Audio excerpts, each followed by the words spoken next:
ঈশ্বরদী উপজেলার চরকুরুলিয়া উচ্চ বিদ্যালয়ে এসএসসি কৃতী শিক্ষার্থীদের সংবর্ধনা, অভিভাবক সমাবেশ, ভারপ্রাপ্ত প্রধান শিক্ষক আব্দুল মান্নানের বিদায় ও নবনিযুক্ত প্রধান শিক্ষককে বরণ অনুষ্ঠান অনুষ্ঠিত হয়েছে।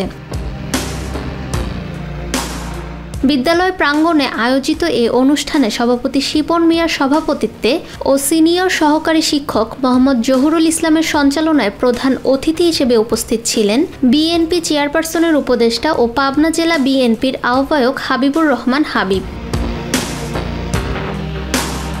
অনুষ্ঠানে বক্তব্য রাখেন উপজেলা যুবদলের সদস্য সচিব রফিকুল ইসলাম রকি, জেলা স্বেচ্ছাসেবক দলের যুগ্ম আহ্বায়ক মোখলেসুর রহমান মজনু সহ বিদ্যালয়ের শিক্ষক, শিক্ষার্থী ও প্রাক্তন ছাত্রছাত্রীরা। অনুষ্ঠানে কৃতী শিক্ষার্থীদের ক্রেস্ট ও উপহার প্রদান করা হয়।